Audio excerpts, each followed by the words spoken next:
Forever. The go-to-market strategy, GTM, has been all about these annual plans that are basically set in stone. But let's be real, in 2025, that whole playbook is just broken. So what's taking its place?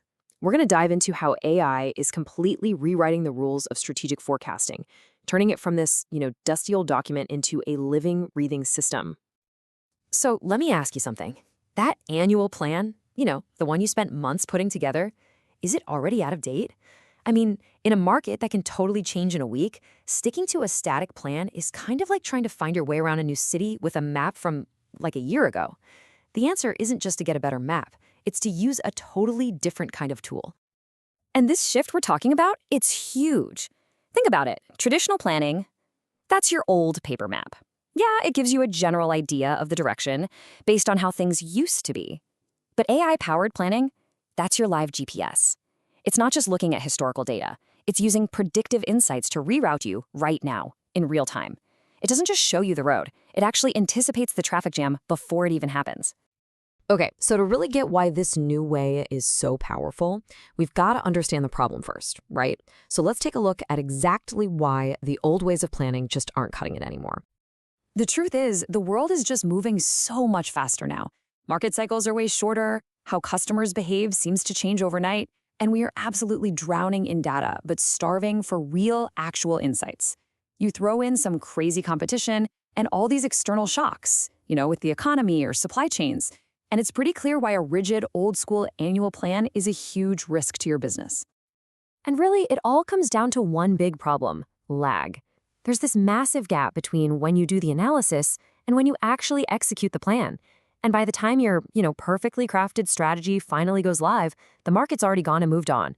That gap, that's exactly where you miss opportunities and completely underestimate threats.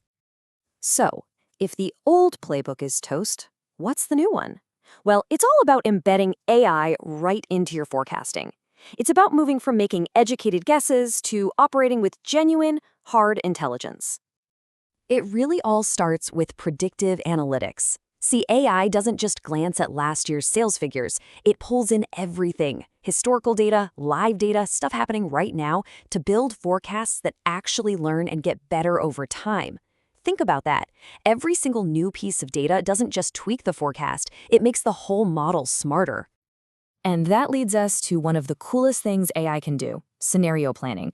Instead of just betting the farm on one single future, AI can run hundreds of what-if simulations. What if a competitor slashes their prices? Or what if a key supplier gets held up?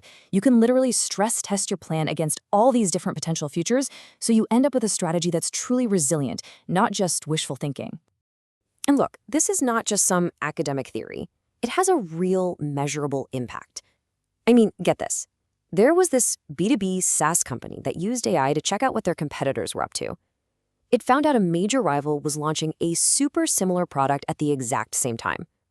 On top of that, the AI also flagged some gaps in their own internal training. So what did they do?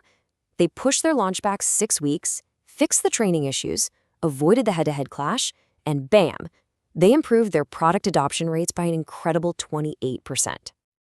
Which brings us to a really key idea here. Putting AI into your workflow isn't some one-and-done fix. It's about creating a continuous, adaptive process for your strategy, a truly living system that never stops learning. And this is what we call the AI strategy loop. It's simple, really. You start by gathering intel and modeling scenarios. Then you execute and you optimize. But here's the magic part, step 5, integrating the feedback. Every single piece of performance data goes right back to the beginning. So it's not a straight line. It's a learning cycle that makes your entire GTM engine smarter every single time it goes around. All right, so this all sounds great in theory, but how does a team actually, do this? Let's break down some really practical ways you can use these ideas to get real results. Just look at how this completely changes the game for core GTM tasks. Market sizing? It's no longer a static report you do once a year. It becomes a dynamic, living map of your customer segments, which means better campaign ROI. And message testing? Forget about slow, expensive focus groups. Now you can use NLP, that's natural language processing, to get instant analysis on what messages actually connect with people. Every single step just gets faster, sharper, and way more data-driven. But And this is a big but. As the expert Bhaskar Thakur points out, the goal here is not to let an algorithm run your entire strategy. No way. The brands that are really going to win are the ones that figure out how to combine the incredible predictive power of AI with that uniquely human strategic judgment. It's all about empowering your vision, not trying to replace it. And that brings us to a super important point. You can't just flip a switch and turn on AI. It's not a simple plug-and-play deal. To be successful, you have to understand and actively manage its built-in limitations. You really have to be aware of the potential pitfalls. I mean, for one, your AI is only ever going to be as good as the data you give it. Garbage in, garbage out, right? There's also a real danger of just getting too confident in the models and starting to ignore your own gut instinct. And, AI is not great with things you can't quantify, like a sudden cultural shift or some random viral moment. That's where human oversight is absolutely 100% non-negotiable. And that right there is really the ultimate takeaway. The most powerful go-to-market strategy is a partnership. Think of AI as the engine. It finds the patterns and makes predictions at a speed we just can't match. But it's human insight that provides the critical context, the strategic vision, and, makes the final call. So, that leaves us with one last really important question to think about. The AI can give you an unbelievably accurate forecast of what's likely to happen, but the vision for what you want to make happen, well, that still has to come from you.